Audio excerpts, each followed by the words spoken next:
Hello everyone. मेरा नाम है आकाश और आप देख रहे हैं मेरा यूट्यूब चैनल निया लैब्स।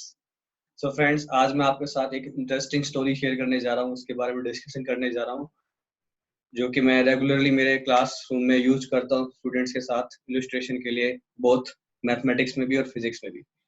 तो स्टोरी एक्लीज एंड टेरोटॉइस। ओके, ये जिनो एक बहुत बड़े अंकल हुए हैं।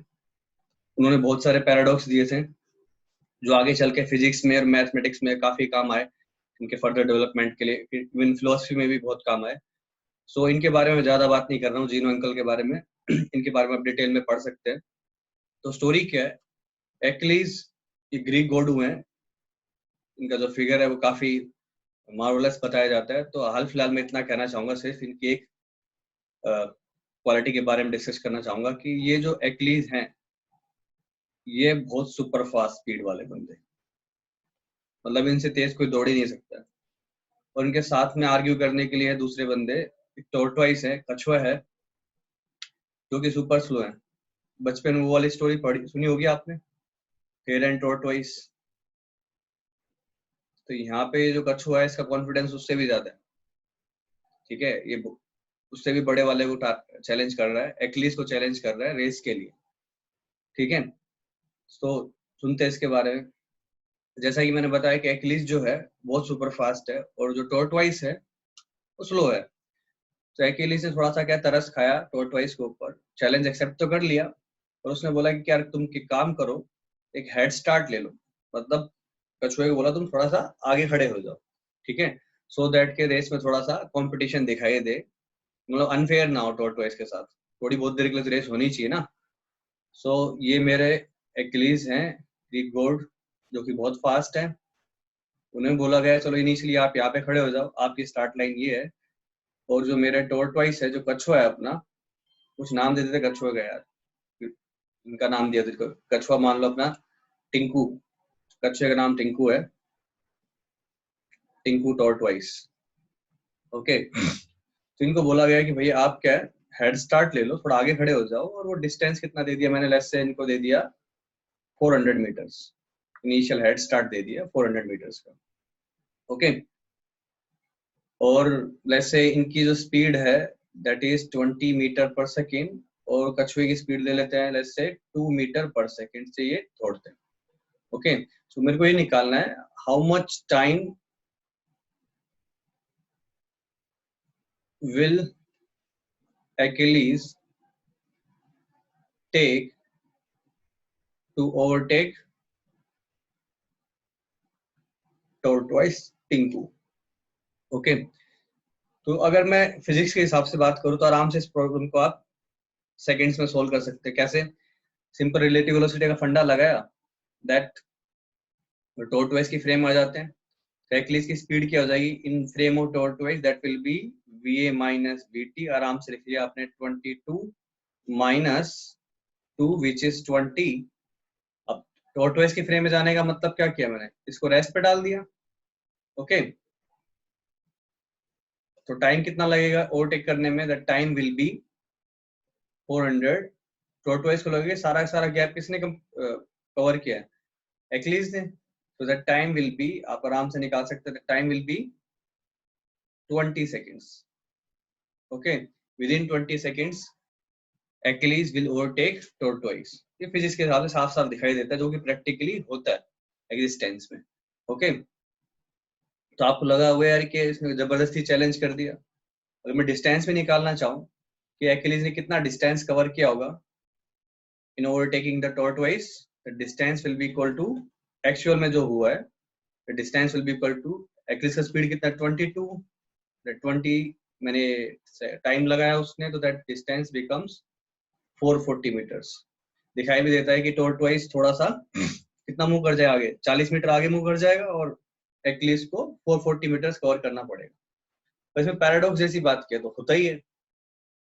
तो पैराडॉक्स वाली बात क्या है कि जिन्होंने आर्ग्यूमेंट दिया, या फिर मैं बोलूं कि एक और अंकल हुए लुइस कैरोल, जिन्होंने एक्लीज और टॉर्टोइस के डायलॉग पे पूरा एक बुक सा बनाया हुआ है, आप सर्च कर सकते हैं इंटरनेट पे उसके बारे में।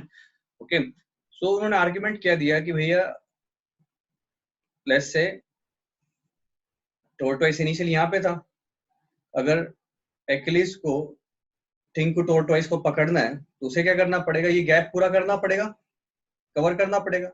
उनका आर्ग्यूमेंट ये था जब तक एक्लिस इस पॉइंट पे पहुंचेगा, ठीक है, तब तक अपना टोरटॉइस थोड़ा आगे बढ़ चुका होगा, है कि नहीं। लेट्स से इस पोजीशन तक पहुंचने में एक्लिस को कितना टाइम लगा, लेट्स से t1, उस दौरान ये भैया थोड़ा और आगे बढ़ गए।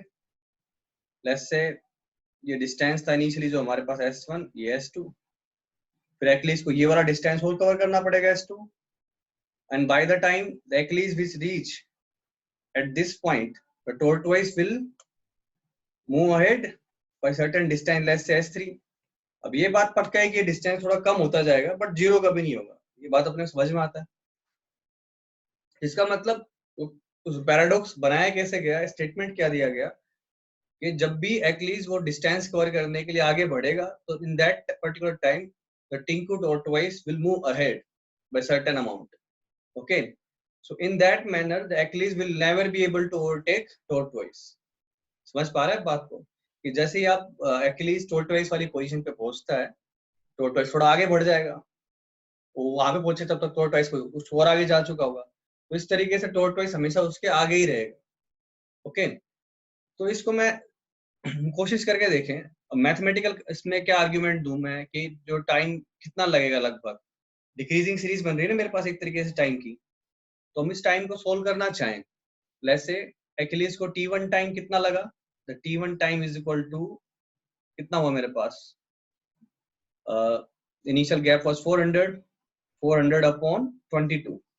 Okay, in that time tortoise move कर गया s2 डिस्टेंस, वो s2 कैलकुलेट कर सकते हैं आप, that will be equal to tortoise का स्पीड कितना है 2 into t1। ओके, जो भी आएगा मेरे पास मैं लिख देता हूँ उसको, so that thing will be again t2 time will be equal to s2 जो टोरटॉइस ने मूव कर लिया आगे अपॉन एक्लिस की स्पीड 22। इस तरीके से एक सीरीज बनाते हुए चल सकता हूं मैं। वो सीरीज आपको क्या नजर आएगी, मान लो थर्ड में अपने पास डिस्टेंस आया s3, that s3 will be equal to tortoise का स्पीड इनटू टाइम t2। जितनी देर में एक्लिस इस पोजीशन से इस पोजीशन पाया उतनी देर में टोरटॉइस थोड़ा और आगे निकल गया, दैट डिस्टेंस इज 2 into 2। तो t3 will be equal to s3 upon 22। तो अगर मैं इसको सम अप करूं कि एक्लिस का टोटल टाइम निकालने की कोशिश करूं मैं, तो that's total time let's say t that will be equal to 400 upon 22। Okay, s2 का वैल्यू कितना लिखा था आपने, 2 into t1, that means 2 into 400 upon 22 upon speed which is 22 again plus 2 into t2।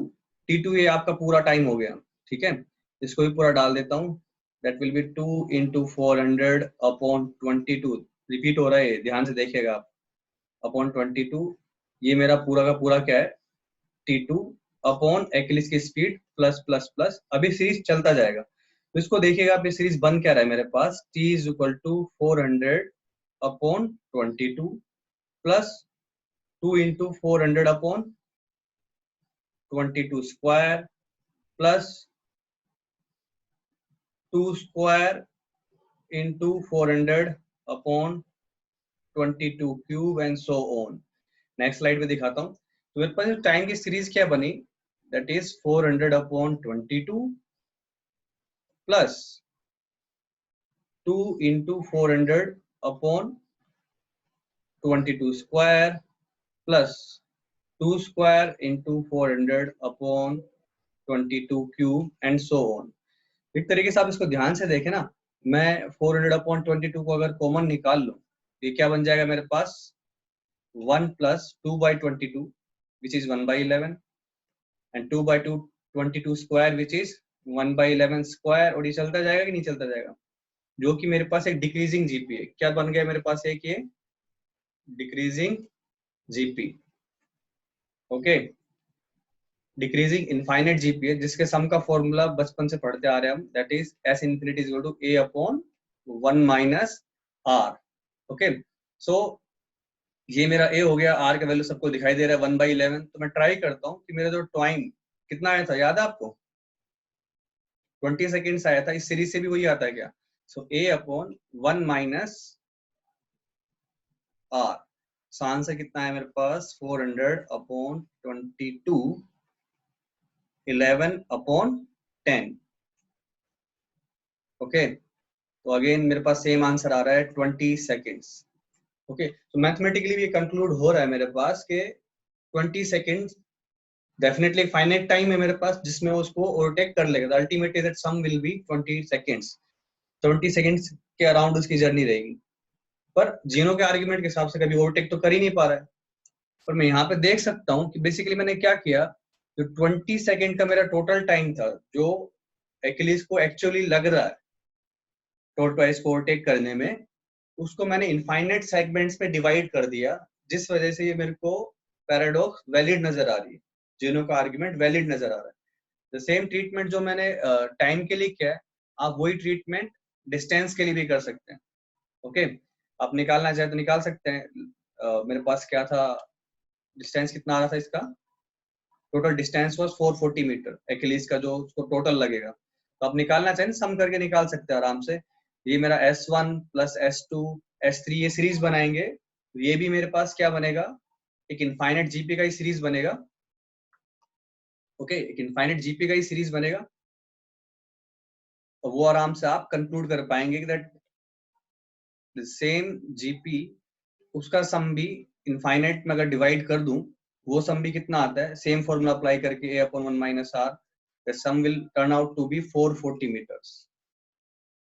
Okay, तो इसमें आप देख सकते हैं एक मैथमेटिकल अप्रोच और एक फिजिक्स की अप्रोच में क्या अंतर है, और पैराडॉक्स क्यों वैलिड नजर आती है मेरे को। तो पैराडॉक्स के वैलिडेशन का सिर्फ एक ही बेसिस है, if you are able to divide space and time, okay, space in the sense that positions and the time in infinite segments, then only this paradox seems to be valid।